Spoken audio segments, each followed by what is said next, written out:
The boy kept pointing at the trash can and crying. The mother was horrified when she discovered Ellie was the kind of child who could light up an entire room with her laughter. At just 2 years old, she had the innocence of an angel and a curiosity that seemed boundless. Her chubby cheeks flushed a rosy pink whenever she giggled, and her big brown eyes always sparkled with wonder. Claire, her mother, often said that Ellie's happiness was the one thing that made their small, modest house feel like a home. That's why the change in Ellie's demeanor that afternoon hit Claire like a sudden chill on a warm day. They were sitting in the living room, surrounded by the soft hum of the TV playing in the background.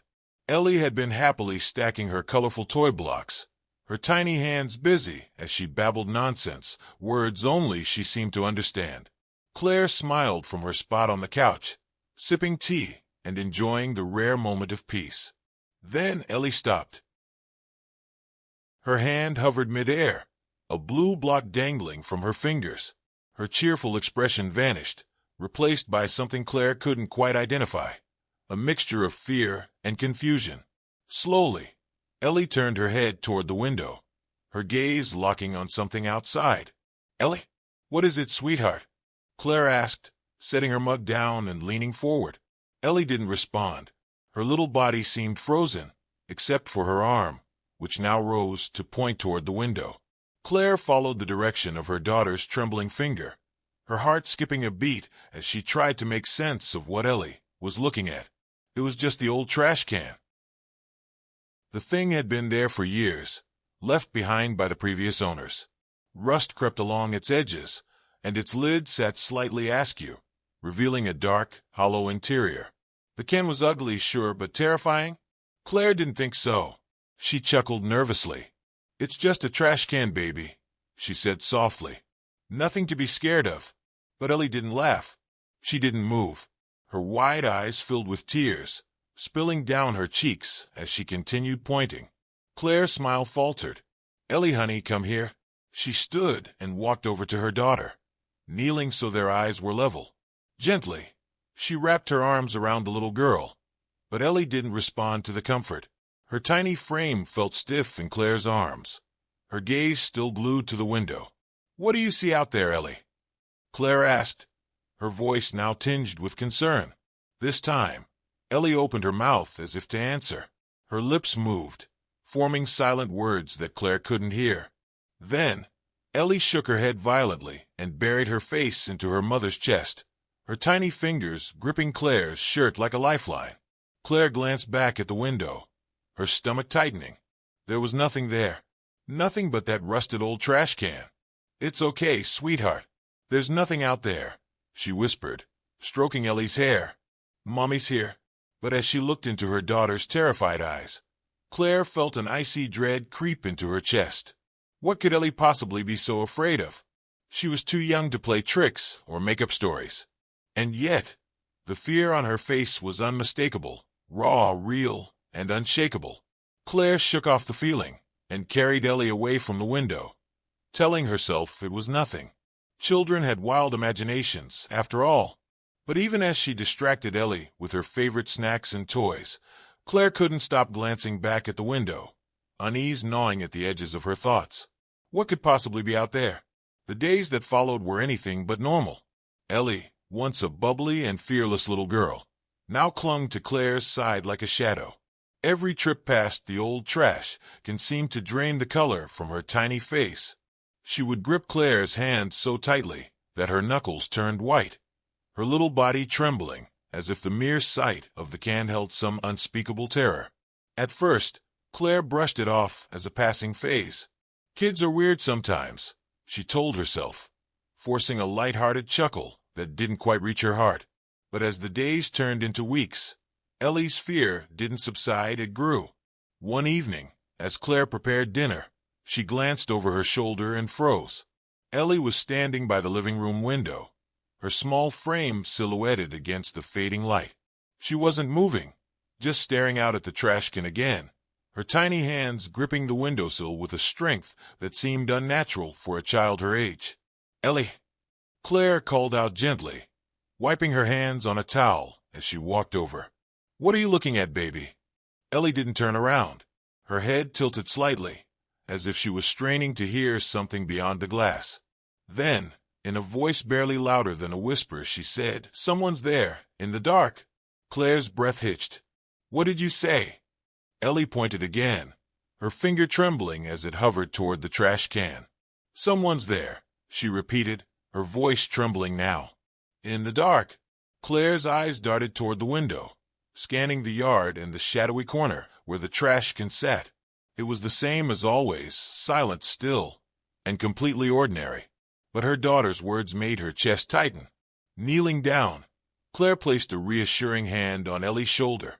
"Honey, there's no one there. It's just the trash can. Probably a raccoon or something silly like that." Ellie shook her head violently, tears welling up in her eyes. "No, Mommy," she insisted, her voice rising in panic. "It's not an animal.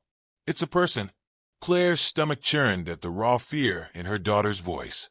She opened the window slightly, letting the cool evening breeze sweep into the room. It carried with it the faint smell of damp earth and rust, but nothing unusual. "Look," Claire said, her voice steady despite the unease creeping into her heart. "There's no one there. See." Ellie's tiny fingers dug into Claire's arm, her eyes never leaving the trash can. "You can't see them, but they're there," she whispered, barely audible now. The words sent a shiver racing down Claire's spine. She closed the window quickly, pulling Ellie into her arms and stepping back from the glass. "It's okay, sweetie," she murmured, stroking Ellie's hair. "Mommy's here. Nothing's going to hurt you." But as Ellie buried her face in Claire's shoulder, the little girl's trembling didn't stop. Claire tried to brush off the encounter, telling herself that kids had vivid imaginations. But deep down, she felt it. The same gnawing unease that had been creeping up on her since the first time Ellie pointed to the trash can. She found herself looking over her shoulder more often now, glancing at the window every time she passed it. That night, as she lay in bed with Ellie fast asleep beside her, Claire stared at the ceiling, her mind racing. What if Ellie wasn't imagining things? What if there really was something, or someone out there? It was a crisp, overcast morning when Claire decided to take Ellie out for a walk, hoping the fresh air might lift her daughter's spirits. The little girl had been quieter than usual, her energy replaced by a tense unease that seemed to grow every day. Claire hummed a soft tune, trying to set a cheerful tone as they strolled through the yard. But the moment they neared the trash can, Ellie froze. "Ellie, come on, sweetie," Claire urged gently, reaching for her hand. But Ellie pulled back, her face pale and her wide eyes fixed on the trash can like it was a monster waiting to pounce. "Mommy, don't go near it," Ellie whispered, her voice barely audible. Claire sighed, glancing toward the can. It looked no different than it always had, rusted, dented, and slightly crooked. But as she took a step closer, the air around her seemed to change. A foul, rancid smell hit her like a wave, sharp and nauseating. "Ugh," Claire muttered, covering her nose. "What on earth?" Her curiosity got the better of her. She leaned closer, squinting at the edges of the lid. That's when she saw it, a dark, sticky stain smeared along the rim of the can. The reddish-brown streaks were unmistakable, even against the rust. Blood. Claire's heart skipped a beat. She stepped back instinctively, her mind racing to rationalize what she was seeing. "It's probably just from a dead animal," she told herself, her voice shaky. "A raccoon or a stray cat, that's all." But the explanation felt hollow. The smell was too strong, too unnatural, like something rotting in the depths of the can. Behind her, Ellie whimpered. Claire turned to see her daughter, clutching her tiny fists against her chest, her face twisted in fear. "Ellie, it's okay," Claire said, trying to sound reassuring. "It's just, don't open it." Ellie cried suddenly, her voice breaking into sobs. The outburst startled Claire. She hadn't even thought about opening the can, but now the idea felt heavy, dangerous, like a Pandora's box she wasn't ready to face. She swallowed hard, kneeling down to pull Ellie into her arms. "It's okay, baby," she murmured, pressing a kiss to Ellie's head. "We won't go near it. Let's go." But as she carried Ellie away, her mind lingered on the trash can. What could possibly explain the blood? Or the smell? All day, the image of the streaks haunted her. She kept telling herself it was nothing. A logical explanation was out there somewhere. But every time she looked at Ellie's face, she saw the fear in her daughter's eyes. Ellie wasn't the kind of child to scare easily. That night, as Claire lay in bed, the events replayed in her mind over and over. She thought about the stains, the smell, and the way Ellie had begged her not to open the can. For the first time, she began to wonder if her daughter's fear wasn't just a childish imagination. What if Ellie's instincts were right? What if there really was something in that trash can? Something far worse than she could imagine. It had been a restless week. Claire couldn't shake the unsettling images of the blood-streaked trash can or the foul smell that seemed to cling to her thoughts. Ellie's fear had only intensified, and Claire found herself growing more paranoid each day. Was she imagining things? Or was there something truly sinister going on? That morning, as Claire guided Ellie toward the park, she noticed someone sitting on a weathered bench a few yards from their house. It was an old woman, her frail figure wrapped in a tattered gray coat. Her silver hair was wild, and her hands rested limply on her lap. She looked up just as Claire and Ellie approached, her piercing eyes locking with Claire's for a moment too long. Something about her seemed familiar. "Good morning," Claire said hesitantly, stopping a few feet away. The woman didn't reply at first. She studied Claire, her gaze heavy and unblinking, as if weighing her intentions. Finally, she spoke, her voice rough and low. "You live near the old house, don't you?" Claire nodded slowly. "Yes, just down the street." "Why?" The woman's eyes flickered to Ellie, who was clinging tightly to Claire's leg. "You should be careful around there," she murmured, her voice almost drowned out by the wind. Claire frowned. "Why do you say that?" The old woman glanced toward the direction of Claire's house, her expression unreadable. "There are things in the dark that shouldn't be disturbed," she said cryptically. "Sometimes the past doesn't stay buried." A chill ran down Claire's spine. "What do you mean? Are you talking about the trash can?" The woman didn't answer right away. Instead, she leaned forward, her hands trembling slightly as she clasped them together. "I've seen things, heard things," she said. "People think it's just stray animals, but it's not. There's something wrong with that place." Ellie buried her face in Claire's side, as if the woman's words confirmed her worst fears. Claire tightened her hold on her daughter, her heart pounding. "What kind of things?" she asked, her voice firmer now. The woman shook her head. "You wouldn't believe me if I told you. But that trash can, it's not just a trash can." Claire's chest tightened. "Then what is it?" The old woman's gaze darkened. "A warning," she whispered. "And you should heed it before it's too late." Before Claire could ask more, the woman stood abruptly, her frail body swaying slightly as she began to walk away. "Wait!" Claire called after her. "Please tell me what's going on." But the woman didn't stop. She moved with surprising speed, disappearing down the street without another word. Claire stood there, holding Ellie close, her mind racing. The old woman's cryptic warnings only deepened the pit of dread that had been growing inside her. What did she mean by "the past doesn't stay buried"? And why did she seem so certain that something was wrong? By the time Claire returned home, her nerves were frayed. She couldn't let this go on any longer. Whatever was happening, she needed answers. That night, as she tucked Ellie into bed, Claire made a silent decision. Tomorrow, she would confront the trash can. She didn't know what she would find, but she couldn't live with the fear any longer. If there was something, or someone, hiding in the dark, it was time to bring it into the light.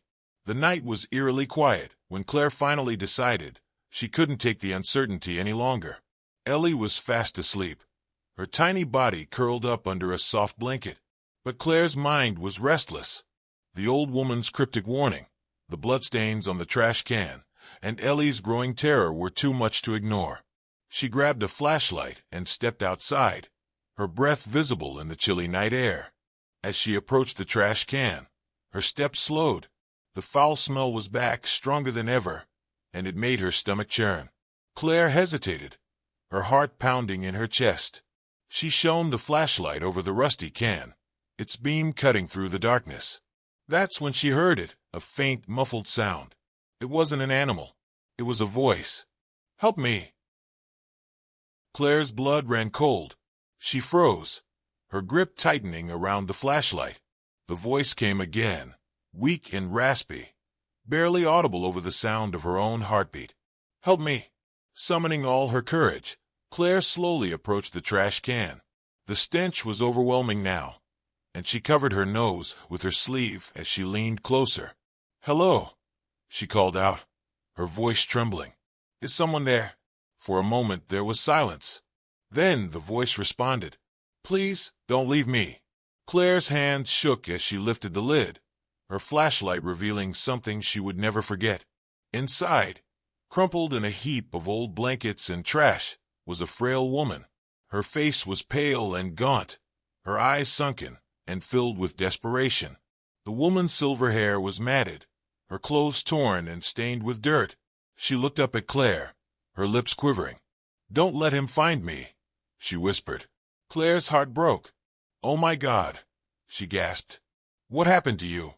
The woman, who looked like she hadn't eaten in days, struggled to sit up. "He left me here," she said, her voice cracking.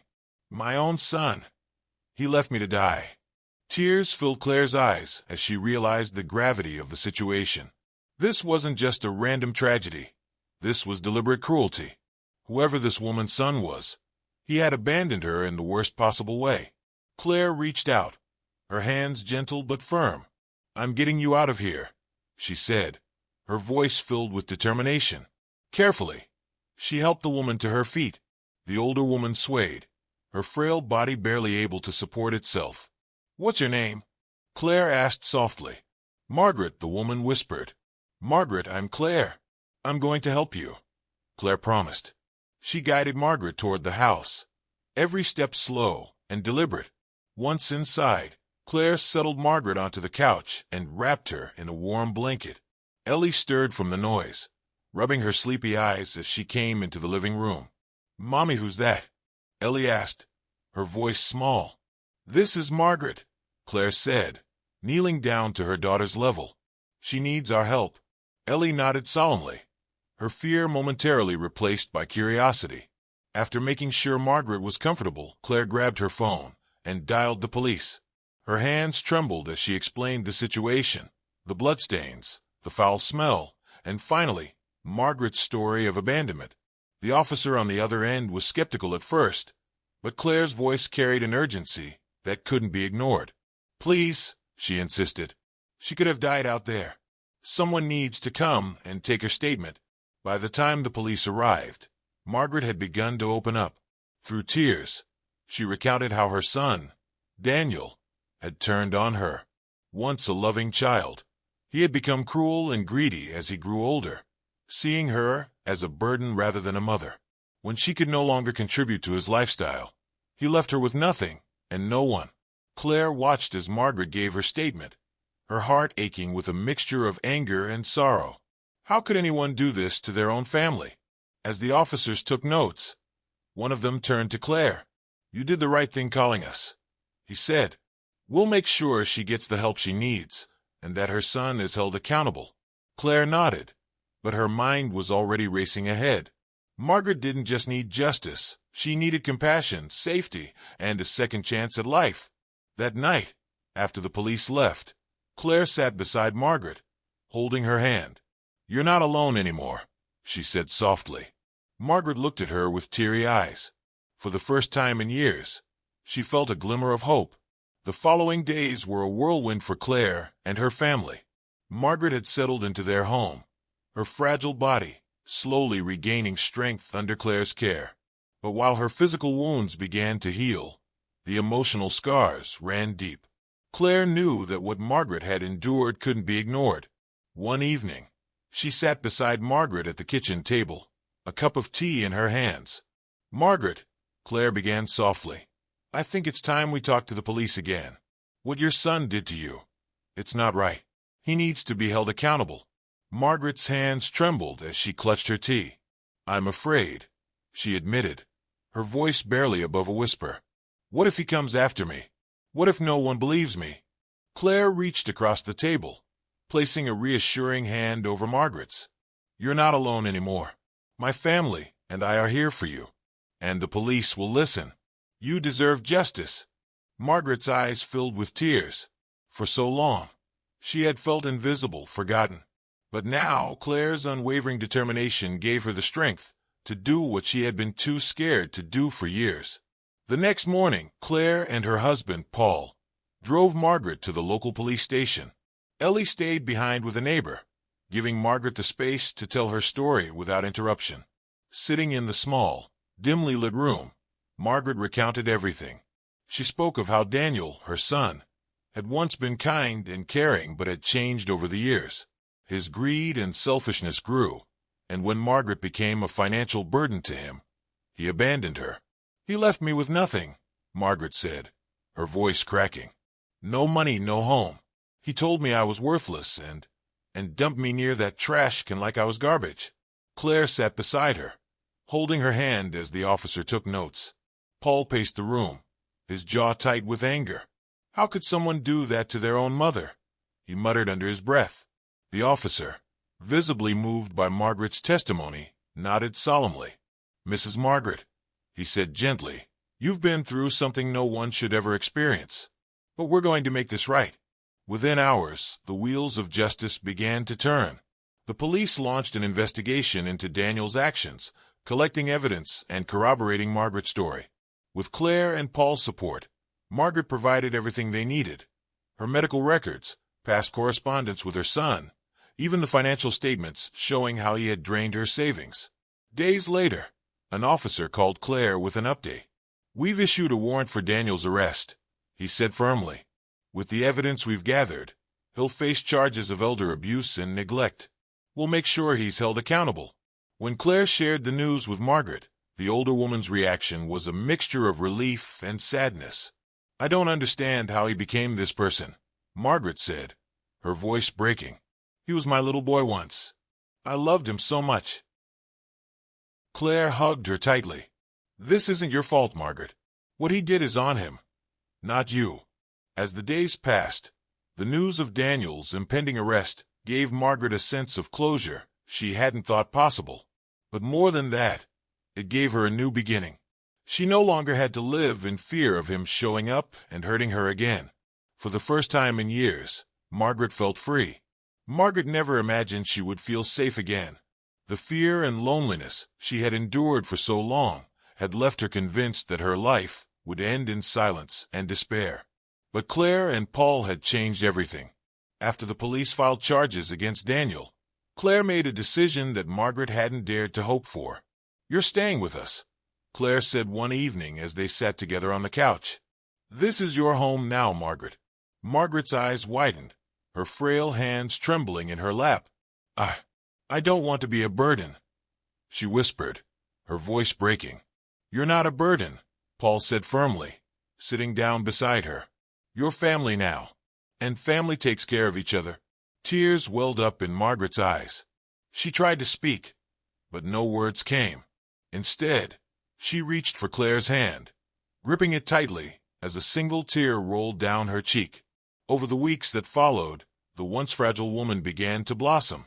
The care and kindness she received from Claire, Paul, and even little Ellie worked miracles on her spirit.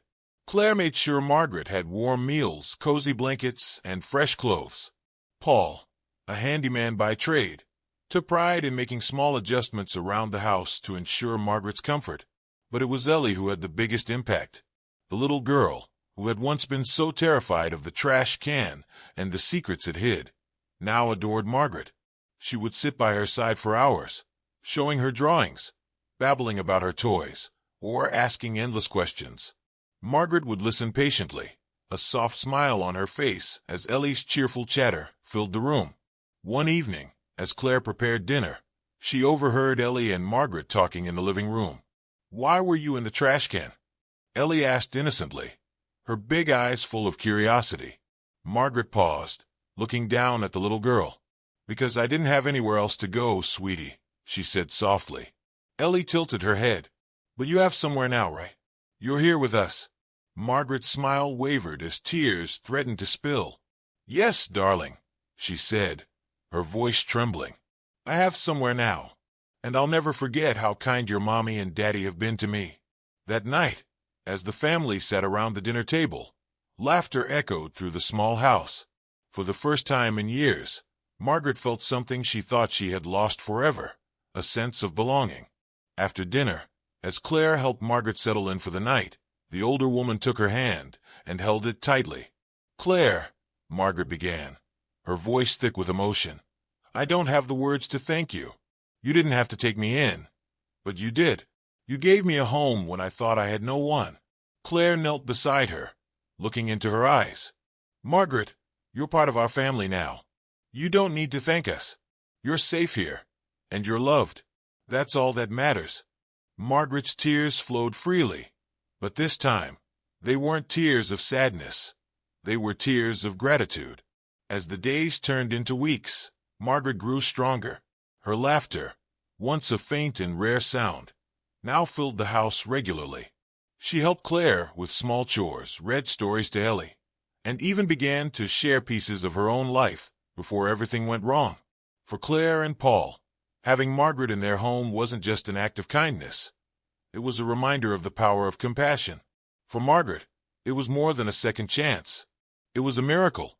In the months that followed, Margaret became more than a guest in Claire and Paul's home.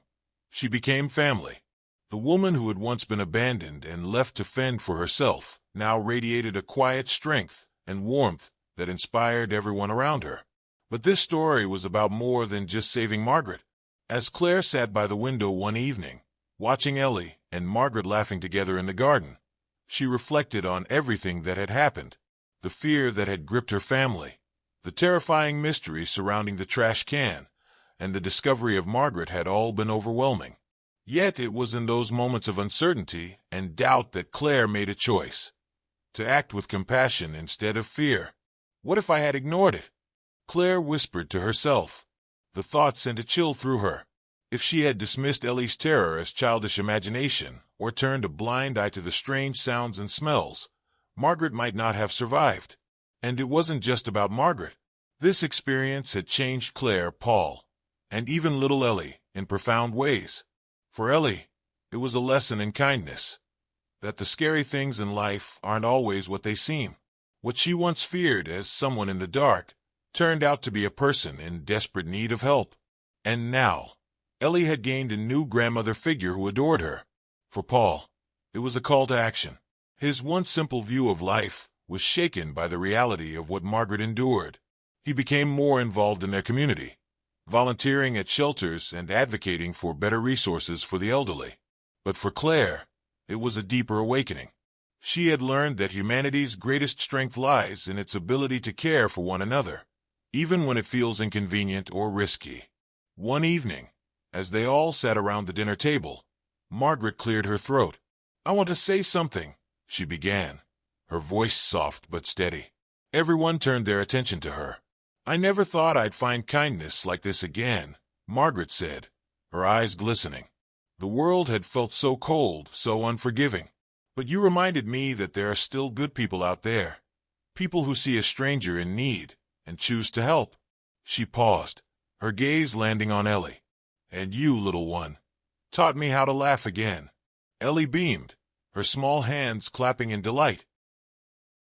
Claire reached out and squeezed Margaret's hand. "You don't owe us any thanks, Margaret. Helping you helped us too. You reminded us what really matters in life." Margaret smiled, but her expression turned thoughtful. "Not everyone would have done what you did, Claire. Most people would have walked away, afraid or indifferent. But you chose to look closer. You listened when no one else would." That night, as Claire tucked Ellie into bed, her daughter asked a question that made her heart swell. "Mommy, do you think there are other Margarets out there who need help?" Claire kissed Ellie's forehead. "I'm sure there are, sweetheart. And that's why we have to keep listening, keep looking. Sometimes, the people who need us most are the ones we're too afraid to notice." The next morning, Claire made a decision. She started a small community project in Margaret's name, dedicated to helping elderly individuals in need. She wanted Margaret's story to inspire others to act, to break through their own fears and prejudices, and to embrace compassion. The lesson was clear. The world could be a dark and lonely place, but a single act of kindness had the power to pierce that darkness and bring light to even the most hopeless situations. Through Margaret, Claire's family learned that bravery wasn't about grand gestures or heroic feats. It was about listening to the voice in your heart that says, "This person needs you." And in choosing to act, they didn't just save Margaret, they transformed their own lives as well.